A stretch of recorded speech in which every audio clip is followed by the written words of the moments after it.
Have you ever wondered how others truly perceive you? Not based on the image you try to project, nor on what you say or do, but on something deeper, the energy you radiate without even realizing it. Imagine for a moment that the way the world sees you isn't shaped by your words or actions, but by something far more profound. The unspoken essence that emanates from within you. We live in a society where many people settle for merely existing, for blending in, for following a script they never wrote. But deep down, you know that wasn't meant to be your path. There's something within you that whispers, you weren't born to be just another person in the crowd. You were meant to be something extraordinary, something one of a kind. The question is, how do you become that? Carl Jung spoke about individuation, the process of discovering and fully embracing your most authentic self. It's not about crafting a false version of yourself to impress others. It's about peeling away the layers that have kept you from seeing who you truly are. It's about looking inward and acknowledging the parts of yourself you've ignored, the shadows you've been afraid to confront. From childhood, we are taught to fit in, to conform to external expectations. We grow up believing that acceptance depends on playing certain roles and following certain rules. But in doing so, we lose sight of the most important thing, our own essence. Jung described this as being trapped behind masks, personas we adopt to navigate society. Over time, we forget that beyond those masks, something far more real exists. Picture a seed inside you, pure potential, untouched by fear or doubt. But that seed will only grow if you choose to nurture it. This means facing what's within you. Your fears, your insecurities, the limiting beliefs you've carried for years. Every time you felt inadequate, every time you've doubted your worth, it has been a signal, your true self calling to be seen. Jung spoke of the unconscious self, the hidden part of us that silently influences our choices, our fears, and our insecurities. Many people go through life disconnected from themselves, searching outside for the validation, love, and recognition they already carry within. But what if the key isn't to seek more? What if the answer has always been inside you? When you start exploring who you really are, you uncover strengths you once overlooked and traits you once saw as flaws, but are actually the essence of your uniqueness. The goal is not to change who you are, but to expand, to shed the layers that have kept you small, and to recognize your inherent worth. Think of a raw diamond. At first glance, it seems like just a rough stone, but to those who can see beyond the surface, its potential is undeniable. With the right effort, that diamond can shine in a way no other can. You are that diamond, and though the process of refining yourself may be uncomfortable, even painful, it is the only way to reveal the brilliance that has always been within you. No one else can do this work for you. The choice is yours. Will you remain just another option, or will you become irreplaceable? Being authentic does not mean being distant or arrogant. It means being so true to yourself that others cannot help but recognize your uniqueness. It means having such deep self-awareness that you no longer seek external validation to confirm your worth. Jung said that the greatest act of courage is to face oneself, to confront the shadows that frighten us. Because in those very shadows lie the obstacles that keep us from seeing our own light. Every time you felt like you weren't enough, every time you have doubted your own value, it wasn't your own voice speaking. It was the echoes of society, family, or past experiences conditioning your mind. And as long as those voices control your life, you will remain just another option. Because the truth is, others will value you only as much as you value yourself. What does it truly mean to value yourself? It's not about empty motivational phrases or self-deception. It goes much deeper than that. It's about looking at both your successes and failures with the same level of acceptance. It's about embracing your strengths while also acknowledging your weaknesses. Every experience you've had, no matter how painful or seemingly insignificant, serves a purpose in your personal growth. Society teaches us that to stand out, we must compete, outshine others, and always strive to be the best. But that mindset only leads to exhaustion. True greatness doesn't compete. It simply exists. Think of a tree in the forest. It doesn't strive to be taller than the others. It just grows to its fullest potential, and in doing so, it becomes remarkable. The same applies to you. Your purpose isn't to compete. It's to evolve into the most authentic version of yourself. And when you start living from that truth, everything shifts. Your presence carries a different energy, and you no longer need to prove your worth. Your very essence speaks for itself. The path to authenticity isn't easy, but it's the only journey worth taking. And in the next section, we'll explore how to begin this transformation, facing your fears and embracing who you truly are. The world doesn't need more imitations. It needs the realest version of you. Authenticity is both one of life's greatest challenges and one of its most powerful strengths. It's not about fitting into pre-made molds, but about recognizing your true essence and living from it. Carl Jung referred to this as the process of individuation, an internal journey where one must confront their shadows, integrate their true self, and rise above external influences to become whole and complete. But this journey isn't simple. It demands stripping away the masks imposed by society and facing one's fears with courage. When someone embraces their authenticity, they become irreplaceable, not because they achieve more than others, but because they radiate a unique energy that is impossible to replicate. But this doesn't happen overnight, nor is it a superficial process. Authenticity is a result of deep inner work, learning to hear your own voice amidst the noise of the world. Viktor Frankl, in his book Man's Search for Meaning, explained that those who find an inner purpose can endure even the harshest circumstances. Their energy is not scattered in seeking external validation, but concentrated into a solid core that radiates confidence and determination. Think about the people you truly admire. They aren't the ones who blindly follow trends. They are the ones whose authenticity makes them shine from within. Nietzsche spoke of the importance of becoming who you truly are, a task that requires courage, as it means shedding external influences that have shaped your identity since childhood. How many times have you felt pressure to conform to others' expectations? How often have you silenced your true voice for fear of rejection? The energy we project doesn't come from superficial actions. It stems from what we genuinely carry inside. Jung believed that the human psyche is made up of different archetypes, and our task is to integrate the hidden parts of ourselves to achieve balance. The shadow, for instance, represents the aspects of our personality that we suppress because they don't align with the image we want to present to the world. But ignoring it doesn't make it disappear. It only pushes it into the unconscious, where it continues to influence our decisions and the energy we radiate. A clear example of this is when someone projects confidence on the outside, but internally struggles with deep doubts and insecurities. No matter how much they try to appear strong, their energy will always reveal the truth. Authenticity, however, does not mean the absence of fear. It is the ability to face it without denial. A person who embraces their vulnerability and actively works on personal growth radiates genuine strength, because their energy is not fragmented by self-deception. If you want to transform your energy, you must start by looking within. Ask yourself, how many times have you let fear dictate your choices? How often have you dimmed your own light just to fit into an environment that fails to appreciate your true self? The energy of a person who carries themselves with presence is not rooted in arrogance, but in a quiet confidence that comes from deep self-awareness. It is the unshakable understanding that you do not need to compete with anyone, because you're already enough as you are. Imagine a lake at the peak of a mountain. Its surface is calm, perfectly reflecting the sky. This represents aligned energy, someone who has cultivated inner peace that does not require external validation. Now, picture a lake disturbed by a storm, its waters murky and restless. This is the energy of a person consumed by internal chaos, caught in the grip of external expectations and unresolved inner conflicts. The contrast between these two images lies in the inner work each individual has chosen to undertake. Yet, the world we live in does not make this process easy. Social media, career pressures, and family expectations push us to seek validation from others instead of building a true connection with ourselves. We are conditioned to measure our worth by external achievements rather than by the peace we cultivate within.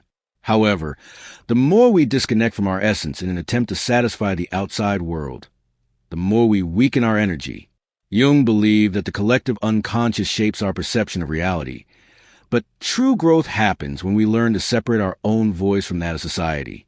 To do this, we must develop what he called the self, a fully integrated psyche where we embrace both our light and our shadow. Only when we stop battling against ourselves can we project an energy that is truly powerful and authentic. If you have ever felt the need to do more, be more, or prove yourself to others, pause for a moment and reflect.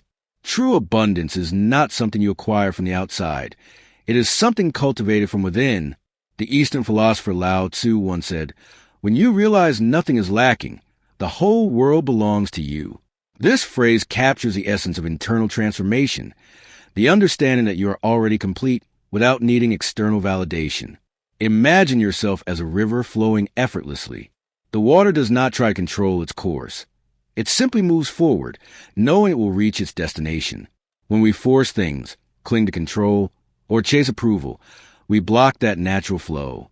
We fill ourselves with tension, unnecessary worries, and fears that only drain our energy. But when we trust in our authenticity and allow our essence to be expressed freely, everything begins to unfold with greater ease. How do you begin this journey of transformation? There's no secret formula, no instant switch. But there are practices that can help you strengthen your energy and align with your true self. Meditation is a powerful tool because it allows you to observe your thoughts without becoming trapped by them. Self-reflection, whether through journaling or therapy, helps uncover the fears and external expectations that have shaped your choices. And above all, embracing authenticity, making decisions that truly represent who you are, even when it means standing alone. The world is filled with people who settle for the ordinary, who follow the rules without question, who skim the surface of life without ever exploring the depths of their own being. But you are not just another option in a world overflowing with superficiality. You have the power to be someone whose energy inspires, whose presence transforms, whose authenticity reflects a deep and ongoing inner evolution. Real transformation does not happen within the confines of comfort, but in the willingness to look within with honesty and commit to personal growth. When you dedicate yourself to this path, you realize that you don't need to speak louder or seek attention to be noticed. The presence of someone who has found their inner center is felt before they even utter a word. And when that happens, you stop being just another face in the crowd. You become someone impossible to ignore. True abundance isn't about accumulating more. It's about shifting your perception to recognize that you already have everything you need to feel whole. It's a transformation in how you experience life, in how you value what surrounds you, and most importantly, in how you see yourself. People who radiate confidence and peace are not chasing external validation. They have found within themselves the source of their well-being. When we operate from a place of lack, we experience an insatiable emptiness that no achievement, recognition, or external love can ever fill.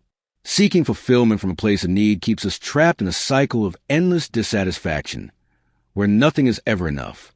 But when we develop a healthy relationship with ourselves and trust in our intrinsic worth, we stop depending on outside factors to feel complete.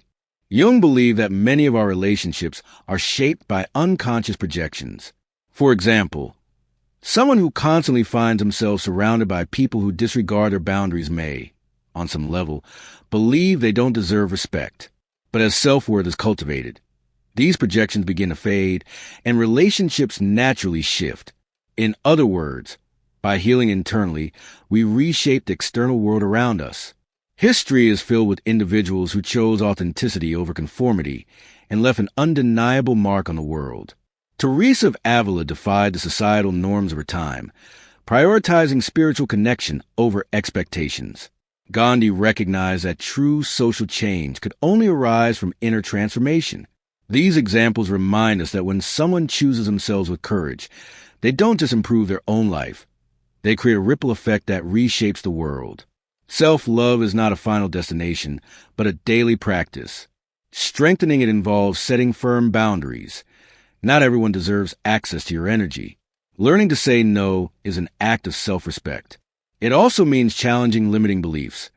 Many insecurities stem from societal expectations or past experiences. Reflecting on these and redefining them is key to living authentically. Caring for both mind and body is another essential aspect. Nutrition, rest, and physical activity are not just about health.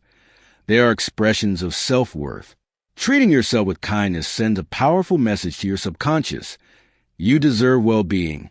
Seeking silence and introspection is equally important. In a world filled with distractions, tuning into your inner voice can be a challenge. Meditation, journaling, or simply walking in nature can help you reconnect with your true essence. One of Jung's most fascinating ideas is synchronicity. The belief that certain events are not mere coincidences, but reflections of our inner alignment. When someone chooses authenticity, they often notice that the right people come into their life. Opportunities arise effortlessly, and answers appear at just the right moment. These meaningful coincidences serve as signs that we are on the right path. In spiritual traditions, this aligns with the idea that when we are true to ourselves, the universe supports us, answering the questions along the journey.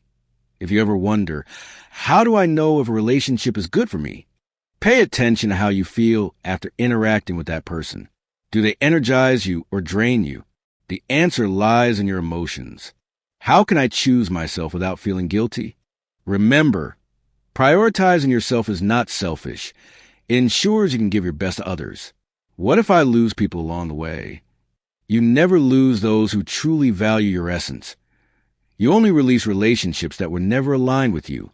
Jung taught us that real transformation does not come from seeking external validation, but from trusting our inner voice. If there's one thing this journey toward authenticity teaches us, it's that every step towards self-love leads to a more fulfilling life. So ask yourself, what small action can you take today to move closer to your truth? Life is too precious to be lived under the weight of others' expectations. Choosing yourself is the greatest act of love, not just for you, but for those around you. Each step you take toward authenticity shapes your world and the world of those around you. Now it's your turn. What decision can you make today to honor your true self? Let me know in the comments. I'd love to hear how this message resonated with you. If this content inspired you, share it with someone who needs to hear it. Subscribe to the channel and turn on notifications so you don't miss more reflections to help you connect with yourself. Together, we can build a community where being authentic is the norm, not the exception. See you in the next video.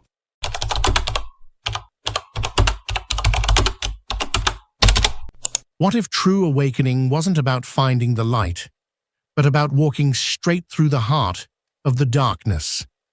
Carl Jung warned us, there is no coming to consciousness without pain. Because before you can meet your essence, before you can grasp who you truly are, everything you thought you were must begin to collapse. This video won't offer you comfort. It's not here to soothe your mind or validate your ego. It's an invitation to sit with your shadow, to face the parts of yourself you've been running from, and to stay, no matter how loud the silence becomes. Because only there, in the shattered quiet of the soul, does what is real begin. The spark that ignites a spiritual awakening is not always a quest for answers. It's not about seeking light, peace, or transcendence. Often, it begins as a silent cry from the depths of your being, a call that words cannot name. It's a restlessness that emerges not from the mind, but from somewhere older, deeper, sacred. And it doesn't always come gently. It arrives like an earthquake, shaking the foundations of your identity, pulling apart the seams of everything familiar. Most people don't survive this process, not because it kills the body, but because it dismantles every constructed identity, every narrative, every mask they spent a lifetime perfecting. The personality they so carefully built, the roles they played, the labels they wore, begins to fall apart in the face of something far more powerful and uncontrollable: the truth. And when this happens, many retreat. They numb themselves. They return to the illusion. They go back to sleep. Because the truth, raw, wild, unpolished, does not come to cradle you. It comes to break you. It shatters the illusions you clung to, the stories you depended on, the personas that became second skin. It undoes you. It tears away the safety nets. It strips you of the borrowed beliefs and second-hand dreams you mistook for your own. This is the part no one talks about, the part left out of the sugar-coated stories about enlightenment. It's the scream beneath the silence. It's the psychic death, the soul's trembling when it realizes that the world it knew has stopped making sense. They told you awakening was light, but that's only half of the journey. The other half is born in shadow. When you pass through that hidden threshold, the world begins to dissolve. Not in a literal sense, but in an existential one. The meanings you gave things start to crumble. The version of yourself you once believed in begins to vanish.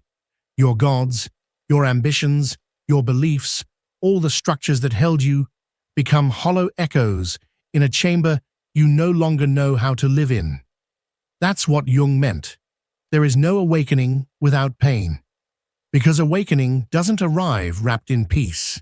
It arrives cloaked in crisis. It begins when the life you built starts to feel like a lie. Not a cruel lie, but a necessary one.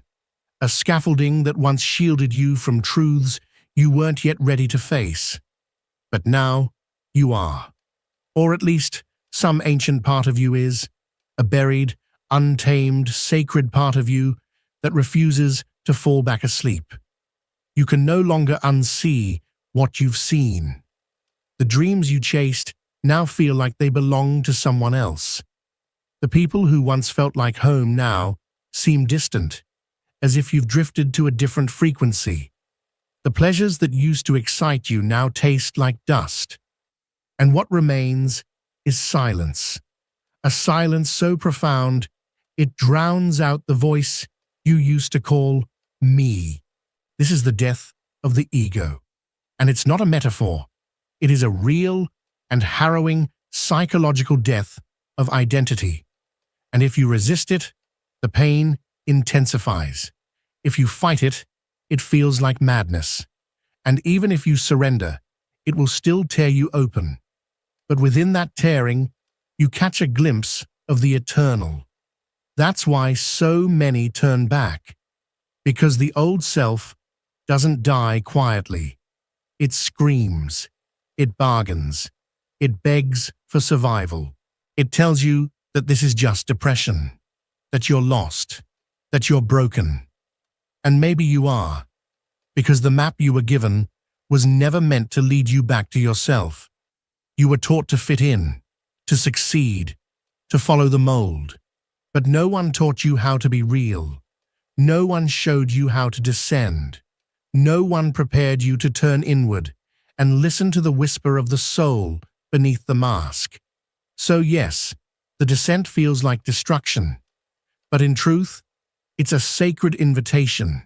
It is an initiation into your rebirth. You will be asked to let go of everything that is not real. Every label, every mask, every identity that was never truly yours. You will lose things. You will lose people.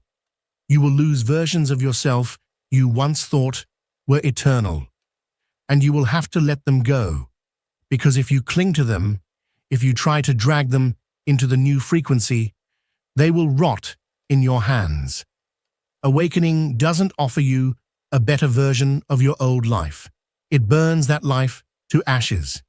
And then, in the smoke, it waits to see if something, anything, dares to rise from what's been lost. Most people turn back. They choose comfort over truth, applause over authenticity, the familiar cage over the wild unknown. Because the wild, oh the wild, is terrifying. It speaks a language the rational mind can't understand. It asks you to feel, to stay, to hold your gaze steady when the mirror shows you the parts you tried to forget. It reveals your shadow, not as an enemy, but as a part of you, abandoned and aching for home. The part that burned quietly, the part that now calls to you. There are inner encounters that do not obey language. They follow the sacred urgency of the soul to see itself unmasked. The part of you that cried in silence, that learned to manipulate, to fear, to control, just to survive without love.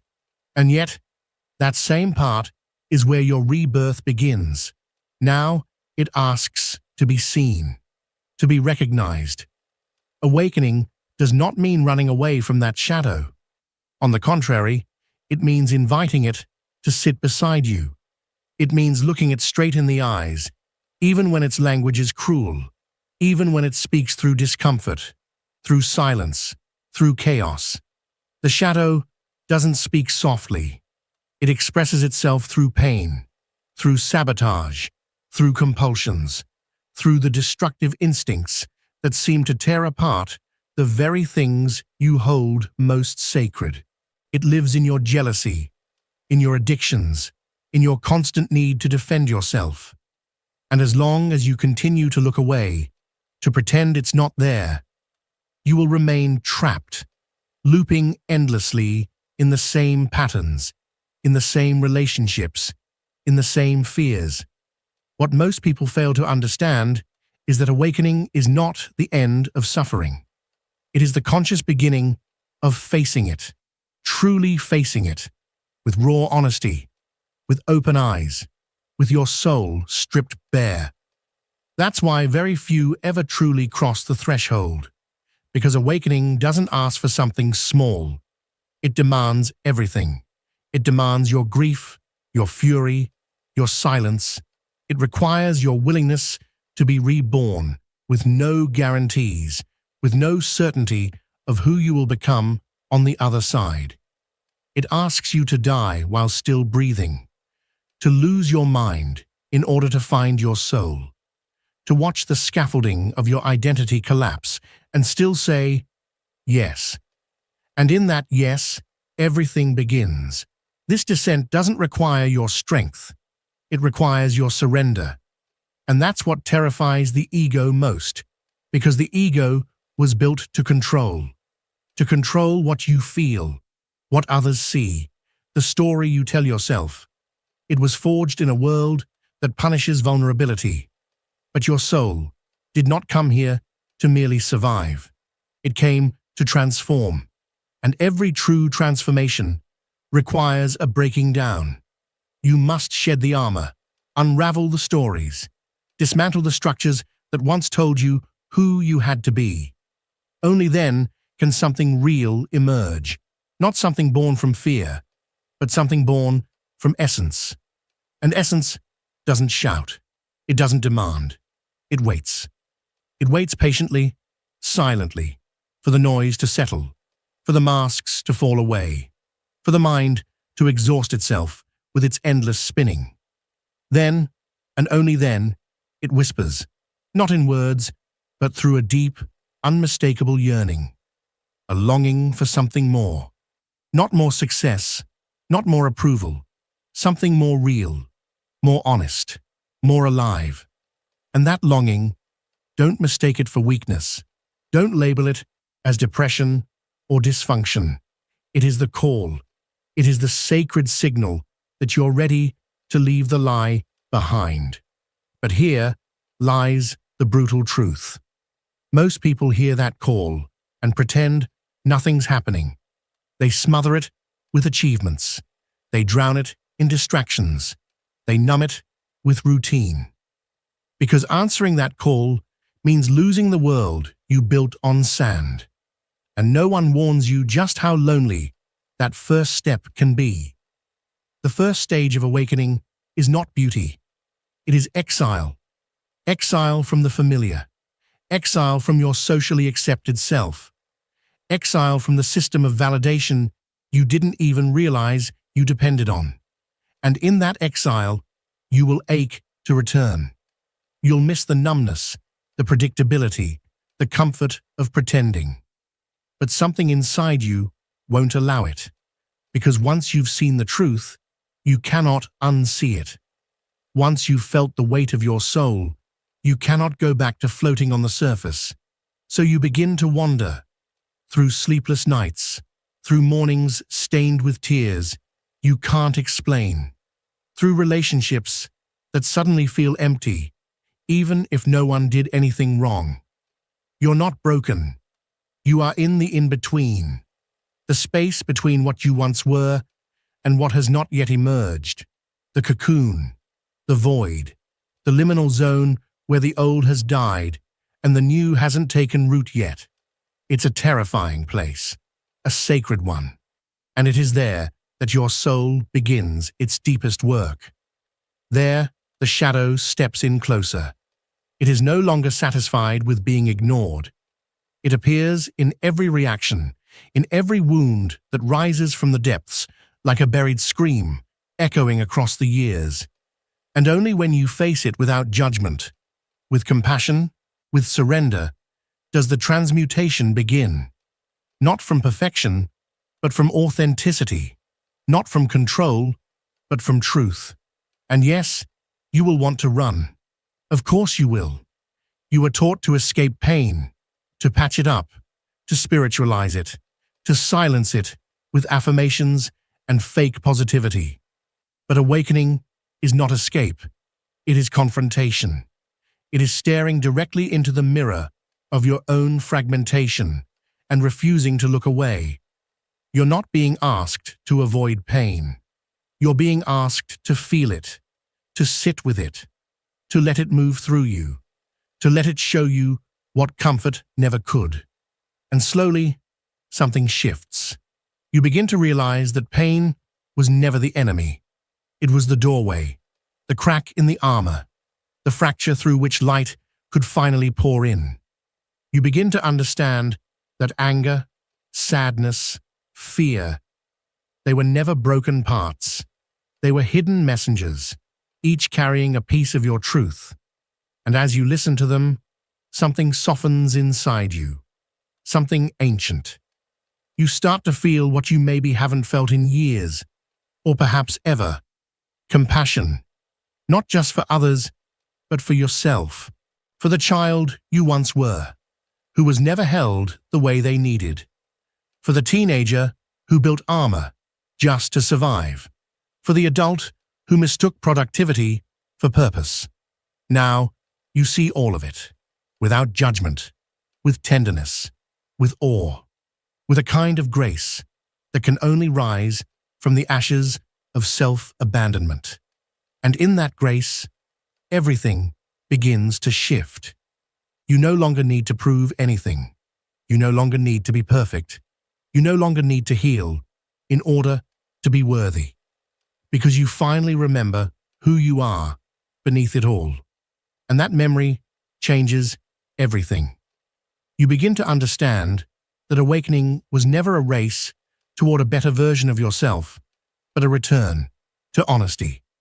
Honesty with the chaos, with the beauty, with the paradox of being human, divine and afraid, eternal and fractured, limitless and wounded. And somehow that honesty becomes the ground where you can finally stand, not from safety, not from certainty, but from truth. You no longer need to convince anyone of who you are. You no longer need to fit into places that dim your light. You no longer need to sacrifice your truth just to feel safe, because now you know that you are that safe place. Not because you've figured everything out, but because you've stopped abandoning yourself in the very corners where it hurt the most. You've stopped running, and that changes everything. That's what very few people achieve, not because they're weak, but because no one taught them how to stay with discomfort, to stay with the unknown, to stay with their soul long enough to hear it. But you are staying. And because you stay, you are becoming real. Not polished, not perfect, but grounded, aligned, deeply alive. And that is the beginning of the unbreakable. You begin to realize how much of your life was built on borrowed dreams. Dreams you never chose, chosen for you by culture, by fear, by generations that never knew what wholeness looked like. They only knew what survival demanded. And survival demands that you shrink, wear a mask, trade your soul for approval, bury your needs, your truth, your hunger behind a smile that doesn't reach the eyes. But you're no longer surviving. You're awakening. And with that awakening comes a sacred rage, a deep, thunderous, holy fury against the lie, against the roles you played, against the ways you betrayed yourself just to be accepted. And that rage is not a regression, it's a resurrection. It's the part of you that remembers, I was never born to live asleep. You begin to speak differently, not louder, but with more clarity. You say no without guilt. You say yes without needing to explain. You stop apologizing for being whole. And the world doesn't know what to do with this version of you. It trained you to fit in, to obey, to dilute yourself into the acceptable. But now, you are a frequency it cannot predict, a truth it cannot distort, a presence that wakes up the unconscious in others just by existing. This is the power of embodiment. It's not about talking about awakening or posting about healing. It's about becoming it, breathing it, letting it move through every moment without resistance. And no, it's not glamorous, it's not always poetic. Sometimes it looks like crying alone in your car while your nervous system rewrites itself. Sometimes it looks like losing people you thought would be forever because your truth became too loud for their silence. Other times, it looks like saying goodbye to a life built with love, but from an identity you no longer are. This is the cost of becoming. You don't just lose illusions, you lose identities. You lose what held you up, even if now it holds you back. And what comes in its place isn't immediate or clear or clean. It's a void, a sacred space where the old no longer fits and the new has not yet been born. You wake up and don't know who you are. You walk through the world, feeling both ancient and newly born. You try to put it into words, but language falls short. You try to plan, but the future laughs. Because this space is not for building, it's for listening. Listening to that whisper beneath the noise. That whisper that says, let go. Let go of the plan. Let go of the timeline. Let go of the need to understand it all. Let this shape you, strip you down, show you what remains when there is nothing left to protect. And what remains is real. It is not your character, not your performance, not the polished image you guarded like armor. What remains is breath, presence, that deep pulse of being alive without having to prove it. And in that space, you meet not the self you hope to become, but the one who's always been waiting. The wild one, the wounded one, the one who remembers why you came before the world taught you to forget. You no longer need to chase your purpose. You embody it in every step, in every word, in every choice that leans into softness when everything around you calls for hardness. You no longer seek meaning like it's a staircase. You live it as a way of walking, of loving, of not abandoning your soul when everything goes dark. This is the deepest phase of awakening, the one no one prepares you for. Not because it's secret, but because it can't be taught. It can only be lived. It's not a destination or a peak. It's a rhythm, a return, a remembering. The self behind the shadow, the self before the mold, the self beyond the story. And when you begin to live from that place, not just visit it, but truly inhabit it, everything changes, not instantly or dramatically, but in a way that is undeniable. Life becomes quieter, yet more fulfilling. You stop explaining yourself to those who never really listened. You stop handing your intuition over to experts or systems. You stop betraying your inner knowing just to be liked. And then something unexpected happens. You no longer chase love because you realize you are that love. You always were. It's not in the mirror, not in someone else's eyes, not waiting in a future moment. It's here, now, inside. And you begin to trust that a life aligned with your truth will unfold in time, that whatever falls away was never yours, and whatever remains will find you in this new frequency. You no longer rush your process, no longer beg for clarity, no longer fear the unknown. Now, the unknown feels like home, not because it's become predictable, but because within its mystery lives a different kind of strength, one that rises from soul collapse and having made it through. It's not a strength that screams or seeks validation. It doesn't shine the way the world taught you to measure worth. It is quiet, sovereign.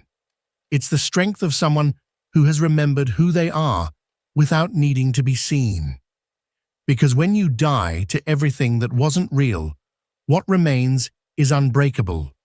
Not because it can't break, but because it already has, and returned with a deeper truth. You no longer walk through life looking for proof that you matter. You walk as proof, not for others, but for your soul, for that private part of you that remembers how much it cost to reclaim your voice, to learn to walk alone, to burn the lie just to feel real again. This kind of strength isn't built overnight. It's forged in fire, in the trembling before the truth, in those nights when you thought you wouldn't make it. And now, survival is no longer the goal. Now, there is only truth.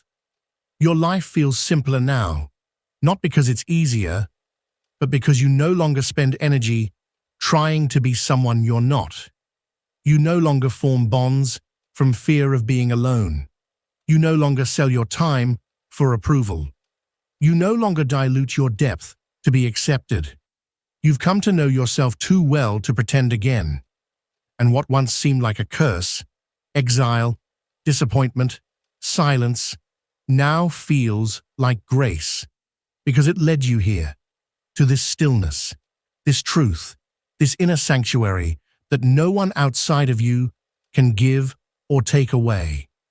Now you watch others run after possessions, chase meaning like shadows, and you don't judge them, because you were there too. You still carry the scar, but now you carry the light as well. Not a blinding light, but one that calls, one that says, you can stop running now. You can feel. You can return to yourself. And some will. They will see in you what they've been dying to remember in themselves, and others won't. And that's okay, because you no longer need to awaken anyone. You only need to stay awake, stay rooted, stay open, stay real. This is the silent revolution, not to fight the system, but to stop feeding it with your energy. Not to preach about change, but to embody what can no longer be denied. Your presence alone becomes a mirror, not one that flatters, but one that reveals. Some will shatter in front of it, others will awaken, but their reaction is not your job to manage. Your job is to keep being the mirror, to keep being the clarity, to keep being the fire. This is how spiritual awakening becomes power. Not through performance, but through presence. You become something that cannot be moved, because you no longer live from the surface, but from the source. From that self that was never lost, only asleep, pushed into the corners of your soul by fear, by habit, by pain. And now you remember. You remember how to rest without guilt, how to feel without carrying someone else's shame, how to speak without shrinking, without asking for permission to exist. You remember how to walk through the world without explaining yourself, because your existence is no longer a question, it's an answer. You no longer ask, who am I supposed to be? Now you whisper with certainty, I already am. And that is the final threshold. This journey has never been about becoming more. It's about becoming you. Entirely, wholly, unapologetically you. The sacred and the chaotic, the divine spark and the shattered pieces, the healed scars and the open wounds, the parts still bleeding and the fragile sprouts just beginning to bloom. It's all part of you. And finally, everything is allowed. Nothing is exiled. Nothing is denied. You're no longer trying to escape your humanness. You're not running away from your experience. You're here to inhabit it, fully, with eyes wide open, with your heart bare, your spirit vulnerable, and your soul brave. That's why you survived the spiritual awakening. Not because you mastered it. Not because you rose above it like some untouchable mystic. Number you survived because you stayed. You didn't transcend to escape the pain. You remained in it. You allowed the fire to burn through you, not once, but again and again. You stood your ground as the awakening broke you, emptied you, stripped you of illusions, identities, masks, and beliefs, and in the ruins of who you once thought you were, something real was born. You didn't become a better version of yourself. You became an authentic one, and that is a far greater transformation. Now you carry something with you, something impossible to describe in words, a frequency, an ancient knowing, a light that doesn't shine to be seen, but simply is. This isn't a performance, it's presence, pure presence, and you walk the world now without seeking the next peak experience, the next cosmic answer, or the next stage of awakening. Because you live as one who has already awakened.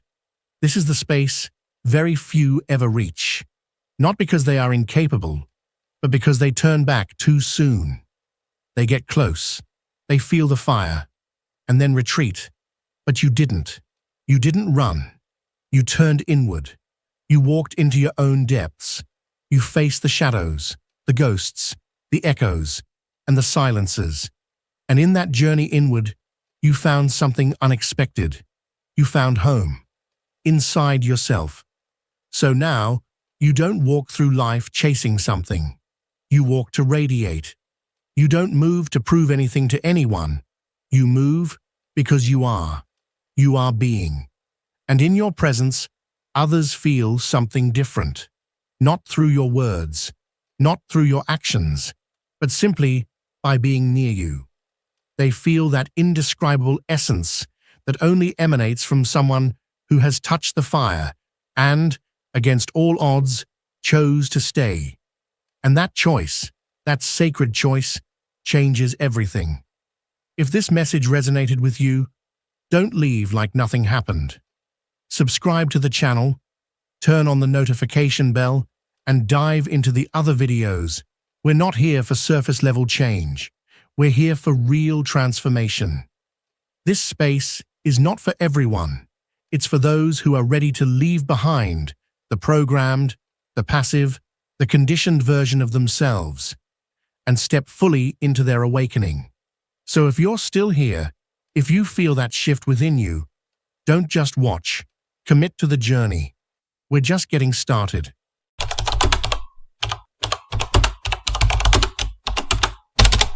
There are moments in life when someone walks away, and it feels as if everything inside us begins to collapse. That person who used to reply to our messages, who looked at us with tenderness, who made us feel seen and valued. Suddenly, they're gone, and we're left standing there, caught in a silent storm of questions. What did I do wrong? Where did I fail? Why wasn't I enough? This scene, though deeply personal, is far more common than we might think, but it is rarely understood in its full emotional depth. Carl Jung, the renowned Swiss psychoanalyst, saw these breaking points not as punishments, but as pivotal moments. Portals, in fact. To him, rejection, painful as it is not just an emotional wound. It's a symbolic experience, pointing us towards something much greater. The opportunity to confront who we truly are, beyond the relationships we think we need to define us. Jung taught that the psyche finds balance in polarities, light and shadow, acceptance and rejection, consciousness and the unconscious. This wasn't a moral split between right and wrong, but a profound vision of the human soul, urging us to look at the totality of our being. He didn't frame life as a battlefield between good and evil, but as a sacred dance between opposites that are seeking to reconcile in a wider, deeper, more conscious center. The shadow, the parts of ourselves we prefer to ignore, is not something to be destroyed, but something that longs to be acknowledged and embraced. What we deny in ourselves doesn't simply vanish. It hides, it wears a mask, and eventually it shows up again, through our relationships, our desires, and most of all, our wounds. Every painful event, especially rejection, is a symbolic manifestation of something within us, crying out to be integrated. It's not by chance that the moments which hurt the most are the ones that brush up against our deepest insecurities. It's not random that the people who affect us most stir up old emotions we thought we had long since buried. Life, in its archetypal wisdom, uses these moments not to punish us, but to push us inward, to the uncharted regions of our psyche that we have yet to claim as our own. Rejection is not the universe handing us a verdict that we are not enough. More often, it is a signal, a message that there are parts of ourselves we have abandoned or forgotten. Perhaps we projected our worth onto someone else, hoping they would validate us from the outside. Maybe we ignored our authentic needs out of fear of losing connection. Or perhaps we built our entire identity on shaky ground, shaped by other people's expectations and wounds we never dared to heal. But when rejection enters the picture, those structures begin to crack. And it is through those cracks that consciousness can finally seep in. Rather than treating our pain like an error that needs a quick fix, Jung invites us to explore the deeper symbolism of the experience. He urges us to ask, what part of me is being called to the surface? Is it my self-worth that needs to be rebuilt from within? Is it my authenticity begging to rise again after years of trying to please others? Is it the inner child, the most innocent, raw part of me, that's longing to be loved unconditionally? Each rejection carries a hidden message. Each emotion it stirs is a voice from the soul. Being rejected does not mean we are being denied by the universe. More often, it means we are being gently, sometimes forcefully, pushed toward a fundamental part of ourselves that we have yet to meet. It's a call to stop searching for answers outside and to begin looking inward, with honesty, with courage. And it's in this radical act of facing what hurts without judgment that real transformation begins. The true inner alchemy starts here, when we integrate what was once in shadow and allow a fuller, more authentic, more liberated version of ourselves to emerge. The ego, fragile as it is, yearns to be loved. It craves to be seen, validated, recognized by others. It builds itself from mirrors, what others think of us, what we manage to portray, what we believe will make us worthy of love. But that's a survival mechanism. It's a way to protect ourselves from the terrifying vastness of the inner void. And yet, if we dare to walk through that void, if we dare to lose what we thought defined us, we might just find something far greater waiting on the other side. Our own truth, no longer dependent on someone else's gaze, but anchored in who we truly are. As Jung wisely warned, the ego is not the center of the psyche's totality, but merely a small fraction of it. Beneath the ego lies the soul, a deeper, unconscious, and profoundly wise dimension. The soul does not crave admiration. It longs for wholeness. It's not interested in fleeting approval, in applause or praise that fades with time. What it seeks is the kind of truth that cannot be compromised or negotiated. This is why, when rejection strikes and the ego begins to fracture, something ancient and sacred within us awakens. The soul stirs, and suddenly, rejection is no longer just an emotional wound. It becomes a threshold, a mysterious gateway that invites us to descend from the surface identity we show the world into the hidden depths of our true being. It is in those painful moments, when everything external begins to collapse, that our gaze can finally turn inward, not as an act of isolation or escape, but as a path to redemption, a return to self. Because beneath the desperate need to be liked lies an even deeper longing to be real, not perfect, not accepted, not celebrated, just real. And instead of chasing someone else's validation to cover up our pain, Jung invites us to ask different questions, the kind that expand our awareness. These are not questions that offer quick or easy answers, but questions that plant the seeds of transformation. What part of me has been wounded? Could it be the inner child who still feels he's not enough?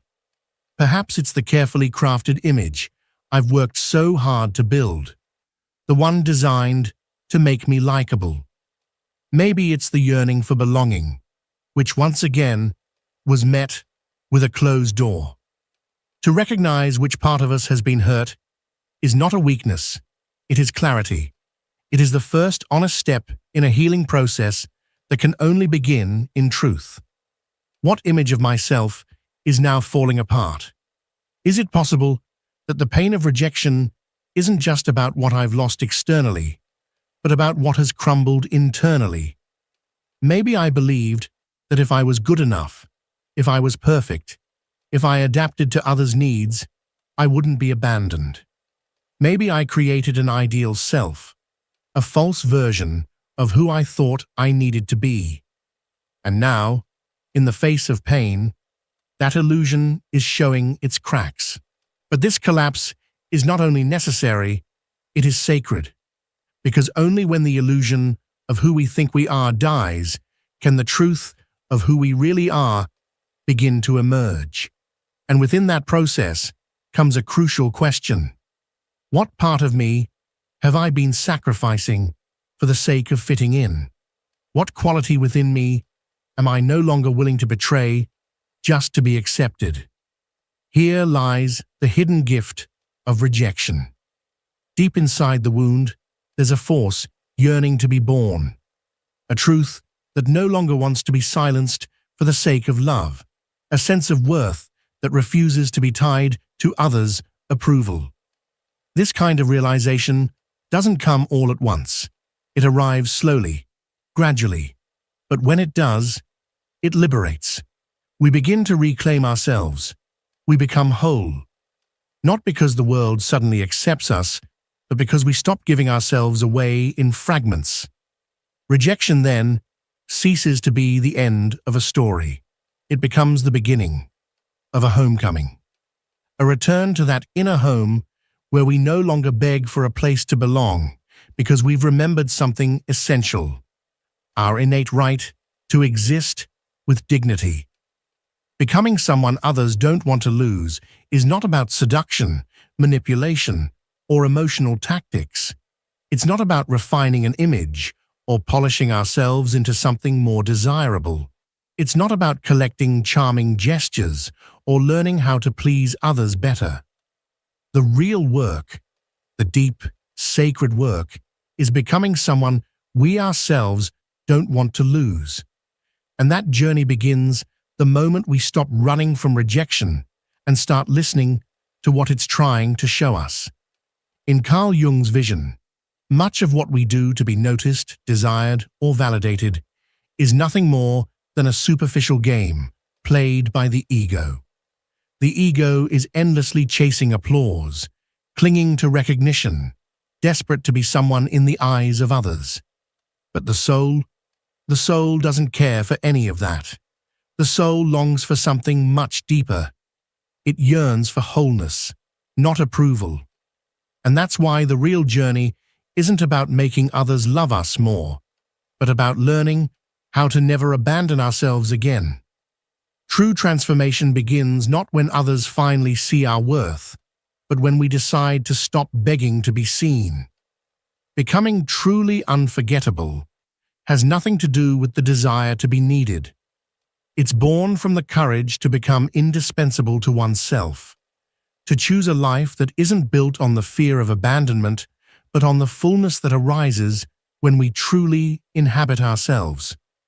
This kind of evolution doesn't take place in the surface-level dynamics of relationships, nor in the fleeting reactions of the world.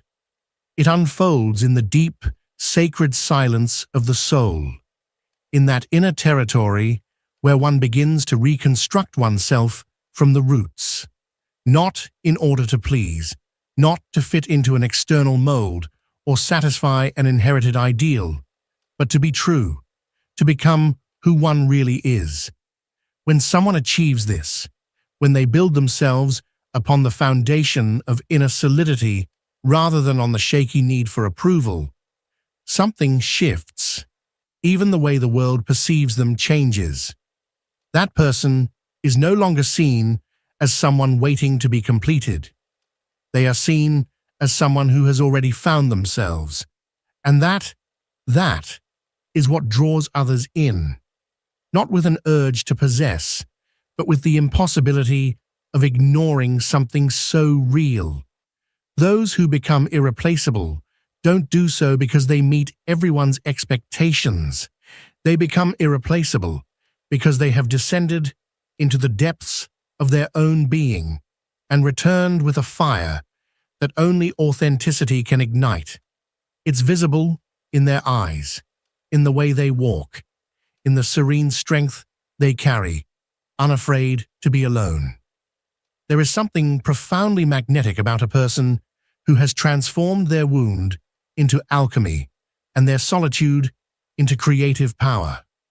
Someone who has known rejection, yet chooses not to hide behind pride, not to self-blame or beg for love, but instead chooses to be reborn, activates an energy that words can hardly express. It's not an act, it's not performance, it's a presence, a glow, a peace that doesn't depend on recognition, because it arises from a conscious and radical self-love. That magnetism isn't a tactic. It's not a trait they've trained. It's the visible expression of a soul that no longer denies itself. It's the vibration of someone who has walked through pain and emerged not hardened, but more human, more tender, more free. Only when one dares not to flee from oneself does that unmistakable light emerge, the kind of light no one wants to lose, the light of someone who has learned to love themselves without conditions. In this world, where so many are seeking validation, where social media rewards appearances and society feeds an endless hunger for approval, the person who validates themselves becomes something deeply rare, almost sacred. Jung already sensed this. The more we search outside for what is missing inside, the further we move away from our own wholeness. The soul doesn't want popularity. It wants completion. It doesn't seek praise. It seeks meaning. That's why the person who stands from their own center, who doesn't ask for permission to exist, begins to radiate a vibration that transcends appearances.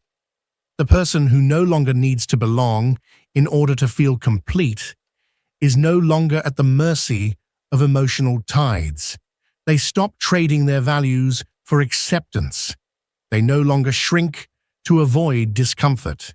They don't swell with praise, and they don't collapse with neglect. They have found within themselves a source that doesn't dry up from rejection, nor overflow from external attention.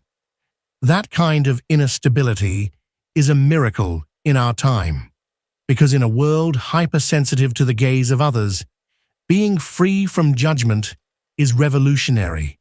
There is something profoundly powerful, even if quiet, about someone who has made peace with themselves.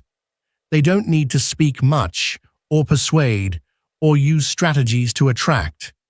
Their very presence brings calm, not because they're perfect, but because they've stopped being at war with themselves. And that peace, that serenity that doesn't rely on outside conditions, is perhaps the rarest and most precious thing today. In the vibration of someone who has become whole, there is something unmistakable, even if unnamed: integrity, truth, authenticity. From a Jungian perspective, becoming someone unforgettable is not an external achievement. It's the result of an inner process, the process of individuation. It's not about social success. It's a transformation of the soul. It means facing your own shadows with courage. It means making peace with your contradictions. It means integrating the exiled parts of yourself. Only someone who has gone through this inner alchemy, who has accepted their wounds, their darkness, their story, can radiate a light that doesn't blind, but guides. Because this transformation is alchemy. The ability to transmute the lead of rejection, that heavy, painful, paralyzing feeling, into the gold of self-knowledge. It's not about revenge. It's not about pride. It's about evolution. About walking through the fire of abandonment and coming out the other side more awake, more lucid, more alive. It is a journey towards psychic freedom, where one stops living to be chosen and begins to live to be true. And when that happens, everything else follows. Because authenticity isn't something you chase, it's something you find. And when someone embodies it, they inevitably become unforgettable. Not because they tried to, but because truth has that kind of power. Real power, the kind that doesn't need to shout or conquer, is born the moment we stop trying to prove ourselves. When we let go of the compulsion to be seen, to be liked, to be validated. That's when the soul finally breathes. And that's when others feel something in our presence that cannot be explained, only felt. Carl Jung might have described it as the pivotal moment when the conscious self stops identifying with the masks of the ego and begins to align with the self, the deepest, most authentic essence of being. It is in that precise moment that self-love no longer depends on the applause of others, and the sense of self-worth is no longer defined by the presence or permanence of someone else in our lives. Inner security no longer fluctuates with comings and goings. It becomes rooted, sacred, unshakable. When this transformation takes place, the human being stops being merely a personality, a projection, or a social strategy to belong. Instead, they become presence, essence. They no longer need to prove anything, to impose themselves, to explain, or to insist. There is something in the way they move through the world that leaves a mark, even in silence. They don't cling, they don't beg, they don't plead to stay. But for those who find them, letting go becomes profoundly difficult. Their energy offers peace, their truth is tangible, and their authenticity, in a world suffocating in masks, becomes a quiet revolution. We live in times where falseness multiplies rapidly. Relationships exhaust themselves in fear, and most people are trying to become something for someone else before learning to be something for themselves. In such a context, authenticity becomes a radical act of courage. The one who chooses not to dress to be liked, not to speak to be accepted, not to act from fear of being alone, begins to shine with a light that was never intended to illuminate. And yet, it illuminates. That light is the reflection of a soul that no longer begs for love, because it has found itself amid the noise and chaos. And most importantly, the person who becomes what no one wants to lose does not do so to be desired. They don't do it to be the center of attention. They don't do it to prove they're worthy of being chosen. They do it because they've chosen wholeness as their way of life, because they've understood that they don't need to be chosen by anyone else if they haven't first chosen themselves. That's when everything begins to shift. The frequency with which one walks through life changes entirely. Decisions are no longer born out of fear of being left, but from the desire to create, to express, to live from fullness. The heart no longer begs for love, because it already carries it within. The mind no longer fabricates stories to justify someone else's departure. And all the energy that was once invested in waiting, longing, hoping is redirected toward expansion, toward authenticity, toward the conscious creation of a unique and self-defined path. That is the new kind of power, not the power that dominates or forces, but the one that radiates, not the power that seeks to control, but the one that trusts, a silent, unstoppable force, because the one who has learned to stay with themselves no longer fears losing anyone, and paradoxically, that is the person no one wants to lose. Rejection stops being a wound and becomes a sacred invitation to awaken. Carl Jung taught us that every shadow reveals a truth, and every loss pushes us toward deeper integration of the self. Becoming the kind of person no one wants to lose is not about external conquest. It is an internal reconciliation. It is the decision to choose authenticity over approval, fulfillment over dependence, and truth over performance.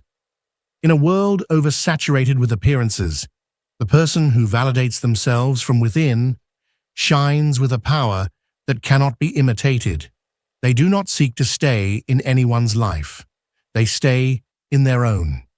And from that place of self-love, of presence, of depth, they transform everything.